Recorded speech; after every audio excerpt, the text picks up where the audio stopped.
Olá, meu querido irmão, minha querida irmã. Eu sou o pastor Antônio Júnior. Eu estou aqui na minha casa, orando, eu estava meditando e o Senhor tocou no meu coração para trazer uma reflexão da Bíblia para a sua vida hoje. Sabe, irmãos, quando nós olhamos para a nação de Israel no Antigo Testamento, nós percebemos que esse povo era muito idólatra. Eles tinham muitas idolatrias, adoravam os outros deuses. E nós pensamos assim, como aquele povo era rebelde, que povo teimoso, que povo desobediente. Irmãos, hoje os ídolos, para os evangélicos, principalmente, os ídolos, eles não são visíveis, mas são ídolos invisíveis, que estão no nosso coração. Jesus disse que, por exemplo, o dinheiro, ele é um ídolo, ele é um falso Deus. Ele, inclusive, divide o nosso coração entre servir a Deus ou servir a Deus Mamon, que é o Deus do dinheiro. Jesus falou, você não pode servir a Deus e ao dinheiro ao mesmo tempo. Ou você vai agradar a um e desagradar o outro, ou vice-versa. Irmãos, esse é apenas um ídolo, mas tem uma frase que diz que o nosso coração é uma fábrica de produzir ídolos. Irmãos, nós adoramos o time de futebol, nós adoramos talvez o pastor da igreja, o líder da célula. Às vezes, alguém que você admira tanto, você coloca no pedestal e você coloca no lugar de Deus. Quantos relacionamentos, irmãos? Deus permite que o relacionamento acabe, o namoro acabe, porque a pessoa não soube lidar e colocou a sua esperança, a sua confiança no ser humano. Irmãos, as pessoas adoram muitas coisas. E o primeiro mandamento é, não farás para ti nenhuma imagem de escultura. Eu sou Deus vivo e verdadeiro. Irmãos, Deus jamais quis um substituto. Ele quer ser o nosso Deus exclusivo. Nós somos a propriedade dele. Amém? E eu quero comentar com você aqui sobre uma promessa que Deus fez para Abraão, de que Abraão seria um pai de multidões. Eu sei que a maioria de nós já conhece essa história. Mas quando Deus fez uma aliança com Abraão, e ele creu, Ele creu no Senhor, que Deus livraria o seu próprio filho, Isaque. Quando ele foi sacrificar Isaque, a Bíblia diz, no livro de Gálatas, capítulo 3, que Abraão, ele acreditava que realmente Deus iria ressuscitar o filho dele, porque ele tinha entendido a mensagem do Evangelho. Ele foi a primeira pessoa que ouviu a mensagem do Evangelho de uma forma clara. E Deus honrou a fé dele, porque na hora que ele foi sacrificar o seu filho, um anjo segurou a mão dele. E depois Deus proveu realmente um cordeiro que estava ali preso entre os arbustos, e ele pegou e sacrificou o animal no lugar do filho. Jesus, irmãos, é o cordeiro que veio para tirar o nosso pecado. E é por isso que Jesus morreu em nosso lugar, para que nós não tivéssemos que estar ali na cruz. Eu não sei qual é a luta, a batalha que você tem passado, mas eu quero te dizer, a pior tempestade já foi. Amém? Tudo que você está enfrentando hoje, Jesus já venceu em seu lugar. Por isso é momento de você colocar a sua fé nele, somente nele, e que o seu coração possa ser totalmente voltado para ele. Então a Bíblia diz aqui em Gênesis 15, o versículo 11, que quando Abraão, ele fez uma aliança, ele fez um ritual ali, de consagração ao Senhor, naquele momento as aves de rapina começaram a descer sobre os cadáveres, sobre aqueles sacrifícios, mas Abraão as enxotava, ele mandava elas embora. Irmãos, essas aves, elas representam os ataques espirituais. O diabo queria frustrar o plano de Deus aqui, logo no começo, mas Deus deu o livramento através de Abraão. Mas Abraão teve o discernimento e ele expulsou aquelas aves. E aí, sabe o que acontece? No versículo 12 eu vou ler para você. Abraão teve um sonho de algo que aconteceria no futuro. Preste muita atenção, diz assim, ao pôr do sol, Abraão foi tomado de um sono profundo, e eis que vieram sobre ele trevas densas e apavorantes. Então o Senhor lhe disse, saiba que os seus descendentes serão estrangeiros numa terra que não lhes pertencerá, onde também serão escravizados e oprimidos por 400 anos. Mas eu castigarei a nação, a quem servirão como escravos, e depois de tudo sairão com muitas riquezas. Amém? Irmãos, deixa eu falar uma coisa para vocês. Deus é o Deus do passado, do presente e do futuro, certo? Ele é o alfa, o ômega, o princípio e o fim. Deus já sabia o que aconteceria lá na frente. E isso não quer dizer que Deus seja mau, não. mas é porque Deus sabia que isso ia acontecer. E Deus falou para Abraão através desse sonho. Ele disse a Abraão: a sua descendência, infelizmente, vai ser escrava, vai ser oprimida por 400 anos. Depois, eu vou castigar, que no caso é Faraó. Eu vou castigar Faraó e eu vou fazer com que vocês saiam com muitas riquezas. Irmãos, aqui me mostra uma coisa. Deus permitiu o mal na vida do povo de Deus. Você que está aqui me ouvindo, talvez você está passando por uma grande batalha.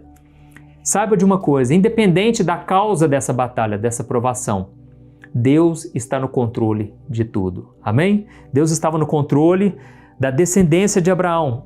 E eu vou ler para você uma outra passagem, lá em Gênesis 46, a continuação, preste atenção. Desta vez agora, Deus está falando com o descendente de Abraão. Lembra? Abraão, Isaque e Jacó. Nesse caso aqui, agora é o neto de Abraão, Jacó. Você lembra que Deus tinha trocado o nome de Jacó para Israel? Em alguns momentos Deus chama ele de Israel, outras vezes chama de Jacó. Eu vou ler para você o que Deus falou com ele, com o neto de Abraão. Presta atenção. E Deus falou a Israel por meio de uma visão noturna: Jacó, Jacó. E ele respondeu: eis-me aqui, Senhor. E Deus disse: eu sou Deus, o Deus de seu pai.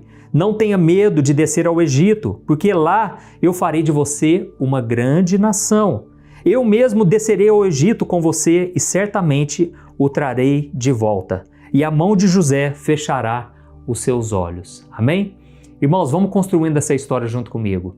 Deus fez promessa para Abraão, fez promessa para Isaque e agora está fazendo uma promessa para Jacó. E ele disse: eu vou abençoar a sua descendência, eu farei de vocês uma grande nação e eu estarei com você ao descer para o Egito.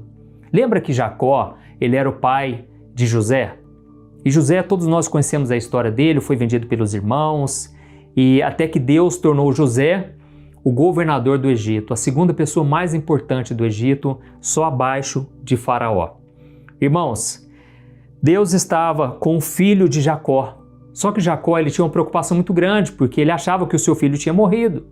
Ele achava que o seu filho tinha sido capturado por algum animal. Ele não sabia qual era o fim dele, porque a Bíblia diz que os irmãos falaram para o pai que já era, não tinha mais jeito. Irmãos, mas aqui nós vemos o cuidado, o carinho de Deus pelos seus filhos. E o Senhor disse: a mão de José fechará os seus olhos. Ou seja, você vai se reencontrar com seu filho, Jacó. Você vai se encontrar com José, o seu filho querido. E outra, você vai ter um final de vida feliz, abençoado, porque o seu filho, ele vai fechar os seus olhos. Lembra, você já deve ter visto em algum filme, quando alguém morre, alguém vai lá e fecha os seus olhos. É um sinal de respeito, é um sinal de honra, de que aquela pessoa vai dar continuidade à descendência, entendeu? E Deus estava falando: olha, eu vou multiplicar a sua descendência. Mas agora eu quero continuar lendo com você, a continuação. E aqui nos mostra que José, ele já estava governando o Egito há muito tempo e nós sabemos, irmãos, que nenhum ser humano dura para sempre nessa terra. Nós estamos aqui de passagem e José acabou morrendo.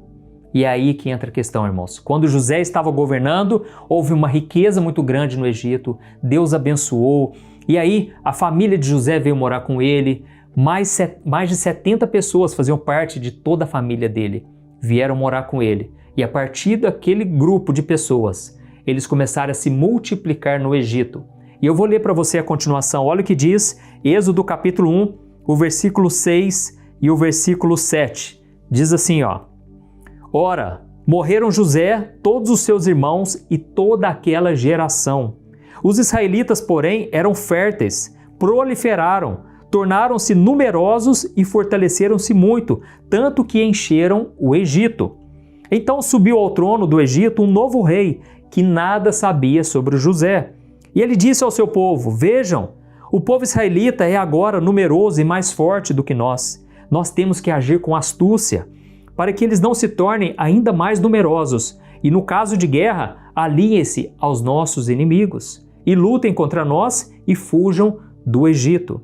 Então estabeleceram sobre eles chefes de trabalhos forçados, para os oprimir com tarefas pesadas. Irmãos, aqui nos conta que então surgiu um novo faraó, uma nova geração. E esse faraó não sabia nada sobre o José. Nós não sabemos exatamente o contexto lá da época. Pode ser que ele não quis saber nada sobre José. É bem improvável que ele não soubesse nada, porque José trouxe uma riqueza absurda para o Egito. Deus, através dele, poupou muitas vidas, inclusive a família de José, da fome que veio sobre a terra. Mas, de certa forma, ele não quis saber da geração de José, daquilo que ele fez. Ele não quis honrar a sua descendência. E a descendência de José começou a crescer tanto, irmãos, e virou um povo tão numeroso que Faraó ficou com medo. Ele pensou, esse povo está crescendo tanto, pode ser que eles se rebelem contra nós e que eles se unam aos inimigos nossos. Então, vamos escravizá-los. Irmãos, todos nós conhecemos essa história. O povo de Israel se tornou escravo no Egito. E eles ficaram 400 anos, lembra do sonho que Deus deu para Abraão? Eles se tornariam escravos, aquele pesadelo se tornou realidade. Agora eles estavam ali tendo que trabalhar penosamente e muitas vezes nós não entendemos por que Deus permitiu essa escravidão. Por que será que aquele povo, que era um povo de Deus, descendência de Deus, teve que passar por tanta aflição? Imagine você, hoje, irmãos, nós vemos no nosso país, nós vemos o quanto a política, muitas vezes governada por homens maus, homens que não temem ao Senhor. Irmãos, desde que eu nasci eu escuto falar mal de político, porque infelizmente a corrupção é um câncer na nossa sociedade. Agora imagine esse povo, irmãos, que morriam e vinha a próxima geração e outra e eles não viam sinal de melhora. Talvez você se pergunte, mas por que esse povo se tornou escravo? Será que é só porque Faraó não se lembrou da descendência de José? Irmãos, eu vou mostrar para vocês a verdadeira razão, porque aquele povo foi escravo no Egito. Irmãos, todos nós sabemos que quando eles se multiplicaram ali, lá de dentro, do palácio de Faraó, Deus levantou Moisés. Moisés, ele entendeu que aquele povo escravizado era sua própria família, era o povo que ele amava, e então ele quis defender aquele povo escravizado e acabou matando um egípcio. Ele fugiu então para o deserto e ele ficou lá no deserto por 40 anos. Até que Deus falou com ele numa sarça ardente, numa sarça pegando fogo, e Deus chamou ele para libertar o povo. Irmãos, nós sabemos que quando Deus usou Moisés ali para chegar diante de Faraó e pedir a libertação do povo, Faraó endureceu o coração. Era um homem mau, isso é verdade, ele representava ali Satanás. Sabe, você não vai ver a palavra Satanás no Antigo Testamento, mas ele estava presente nas entrelinhas, nos bastidores. Isso porque não se falava sobre Satanás no Antigo Testamento, porque o povo ainda não tinha um conhecimento profundo sobre o mundo espiritual, assim como nós temos hoje. Porque com Jesus, aí nós entendemos que realmente temos um adversário, que é Satanás, nós entendemos que existem principados e potestades. O Novo Testamento abre essa cortina diante de nós, coisa que no Antigo Testamento você não encontra. Mas nós sabemos que Satanás estava ali por trás. E mesmo o diabo, irmãos, ele não faz nada que Deus não permita. E sabe o que aconteceu? Deus usou Moisés para libertar o povo, mas Faraó não queria. Então Deus começou a enviar pragas, e cada uma das pragas era para humilhar e destruir os deuses egípcios. Cada uma das 10 pragas representava que o Deus vivo e verdadeiro, o Deus criador dos céus e da terra, era mais forte do que os deuses do Egito. Só que, irmãos, é aí que entra a questão. É esse motivo que eu quis gravar com você. O que a Bíblia diz? Que Moisés libertou o povo, eles atravessaram o Mar Vermelho e então eles agora estavam entrando na Terra Prometida através de Josué. Josué foi o sucessor de Moisés. E então Josué ele revela para nós o motivo pelo qual o povo foi escravizado os 400 anos, que é algo que muita gente não sabe. Eu quero ler para você. Olha o que ele disse em Josué capítulo 24, o versículo 14. Ele diz assim, temam o Senhor e sirvam a Ele com integridade e fidelidade. Joguem fora os deuses que os seus antepassados adoraram, além do Eufrates e no Egito, e sirvam ao Senhor. Irmãos, eu não sei se vocês separaram aqui, mas aqui ele entregou um segredo, porque a Bíblia é como um caça-tesouros, vamos assim dizer. Por isso que é importante nós estudarmos a Bíblia, porque a Bíblia é recheada de pérolas para a gente encontrar. E aqui ele falou o seguinte, olha, eu e minha casa servirei ao Senhor. E eu peço a vocês, temam ao Senhor, sirvam a Ele com integridade e não façam como seus antepassados que adoraram no Egito os deuses falsos, os falsos deuses, entendeu? Então aqui ele nos deu uma chave espiritual. Irmãos, aquele povo foi escravizado no Egito, porque eles se afeiçoaram com os deuses egípcios. Isso mesmo, 400 anos, irmãos, de escravidão. Sabe por quê? Eles começaram a gostar dos deuses do Egito. Irmãos, tinha Deus para fertilidade, Deus para prosperidade, Deus para todas as áreas da vida. E os hebreus, que estavam ali, eles só tinham um Deus para servir. Pense nisso, as pessoas pensavam assim, o nosso Deus a gente não enxerga ele, a gente não pode tocar nele, a gente não pode ver a sua face. Enquanto isso, os deuses egípcios eram muito atraentes, irmãos. Eram deuses gigantescos, eram esculturas gigantes e aquelas pessoas apaixonaram. A verdade é essa, irmãos. Os hebreus se apaixonaram pelos deuses egípcios. E é por causa disso que veio a escravidão. E eu vou ler só mais uma passagem para você entender que realmente isso se concretiza, isso era verdade. E foi o próprio Ezequiel, o profeta Ezequiel, ele trouxe essa mesma revelação. Olha lá, Ezequiel capítulo 20, o versículo 7 em diante, preste muita atenção, ele disse assim, E eu lhes disse, desfaçam-se todos vocês das imagens repugnantes em que vocês puseram os seus olhos e não se contaminem com os ídolos do Egito. Eu sou o Senhor, o seu Deus. Mas eles se rebelaram contra mim e não quiseram me ouvir e não se desfizeram das imagens repugnantes em que haviam posto seus olhos, e eles também não quiseram abandonar os ídolos do Egito. Por isso eu disse que derramaria minha ira sobre eles e que lançaria a minha indignação contra eles no Egito.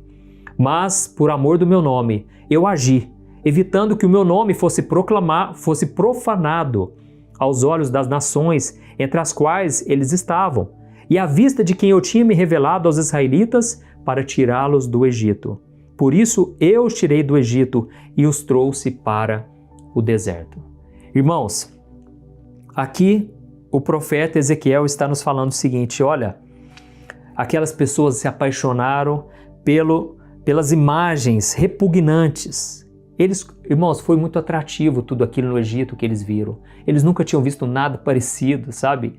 Até hoje, quando você vai lá, e eu já tive a oportunidade, fui 2 vezes no Egito, é gigantesco, tudo lá, irmãos, é gigantesco, é monumental. Irmãos, e os hebreus, eles então caíram nessa tentação. Essa é a mensagem, eu quero te falar uma coisa aqui agora. Se você vencer a idolatria, se você não tiver nenhum ídolo no seu coração, nenhuma pessoa, nenhuma coisa, nenhum bem material, nenhum sonho, às vezes, irmãos, o ídolo é o seu sonho, é o sonho de casar, é o sonho de ter um filho. Irmãos, nós devemos adorar somente a Deus. Se Deus quiser, Ele fará todas as coisas. Inclusive, eu creio que Deus é bom, Deus é misericordioso, e no Salmo 37 diz que quando você se deleita na presença dEle, Ele concede os desejos do seu coração. Amém? Deus tem prazer em realizar os nossos sonhos, irmãos, mas nunca podemos colocar nossos sonhos no lugar de Deus. Sabe, irmãos, muitas pessoas não prosperam, não crescem na vida, fica uma vida amarrada, porque ainda tem ídolos no seu coração. Supere esses ídolos, sabe? Dê a volta por cima, não aceite que nada preencha o seu coração a não ser a presença de Deus. Quando você jejua, por exemplo, você está dizendo ao Senhor, Deus, Tu és mais importante que o pão que eu me alimento, que o meu alimento. Sabe, irmãos, muitas vezes nós estamos tão focados nas coisas terrenas e aí então nós passamos a adorar outros deuses, outros ídolos, e aí então Deus, Ele acaba se tornando apenas um complemento. Você passa a usar Deus para concretizar os seus sonhos, entendeu? Você inverte os papéis. Você, em vez de buscar o reino de Deus em primeiro lugar, você começa a buscar todas as outras coisas e no fim você busca o reino de Deus. Irmãos, isso tudo é idolatria. Nós precisamos pedir perdão a Deus, porque quando Deus enviou as pragas para o Egito, Deus não estava apenas humilhando o faraó, Deus não estava apenas envergonhando o inimigo, mas Deus estava mostrando para o seu próprio povo, principalmente, irmãos, Deus estava mostrando para os hebreus, olha, vocês têm que parar de adorar esses deuses, porque olha o que eu estou fazendo com eles, eles são pó, eles são nada. Vocês estão adorando aquilo que não pode responder suas orações. Vocês estão confiando em alguém que não pode preencher o vazio do seu coração. Amém, irmãos? Entendeu?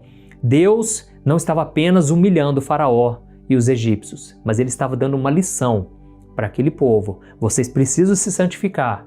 Vocês precisam me adorar somente para que eu seja o único Deus da vida de vocês. Amém? Entendeu essa mensagem? Irmãos, eu quero orar agora por vocês. Se você não é novo, se você é novo aqui no meu canal, eu peço para você se inscrever. Todo dia eu quero trazer uma mensagem, uma palavra revelada ao seu coração.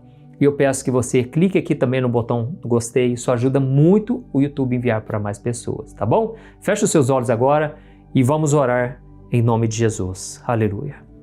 Senhor, meu Deus e meu Pai, eu coloco diante de Ti a vida deste homem e desta mulher que receberam essa palavra no coração.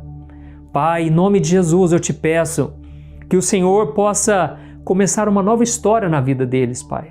Mas para isso nós te pedimos perdão, Deus, pelos ídolos, pelos deuses falsos que estão no nosso coração. Quantas vezes, meu Pai, nós não abrimos mão do pecado? Quantas vezes nós deixamos que certos pecadinhos, pecados escondidos, aquilo vai tomando conta do nosso ser, Pai? E aquilo vai nos afastando da paz, da verdadeira paz que só Jesus pode dar. Oh, Pai, me perdoe pela prostituição espiritual. Me perdoe, Senhor, nos perdoe, Deus. Porque muitas vezes nós ficamos em cima do muro. E aí então, Satanás ele vem para escravizar. Satanás vem para castigar. E muitas vezes o Senhor permite, Pai, por amor a nós, para que na esperança do sofrimento que a gente possa se lembrar de Ti. Assim como o filho pródigo, ele perdeu tudo porque ele colocou o dinheiro no seu coração. Ele queria a parte da herança. Ele queria o dinheiro acima de todas as coisas, acima até mesmo do relacionamento com o Pai. E ele então sofreu amargamente. Mas foi preciso ele passar por tudo aquilo para ele reconhecer que na casa do Pai já existe fartura de sobra, tem comida de sobra, tem alegria, abundância de alegria. Pai, eu estendo as minhas mãos agora, eu te peço, tira a cegueira espiritual, Pai. Quantas pessoas agora estão perdidas no mundo, estão perdidas dentro da igreja, porque elas não conhecem o amor, a graça, o poder do Senhor, e elas ficam buscando em outras coisas preencher o vazio do seu coração. Oh, meu Deus e meu Pai, toca mesmo, Senhor, em cada vida e traga de volta as ovelhas perdidas, e que o nosso coração seja um templo de adoração, um lugar onde o Senhor tem prazer em ficar. Em nome de Jesus, Pai, eu oro e te agradeço. Amém. Glória a Deus. Meu querido irmão, minha irmã, que Deus te abençoe muito. Espero que você tenha entendido a mensagem e eu peço que você agora compartilhe, envie para o máximo de pessoas. Eu sei que essa semente vai cair em terra boa, em terra fértil. Amém? Deus abençoe. Um grande abraço.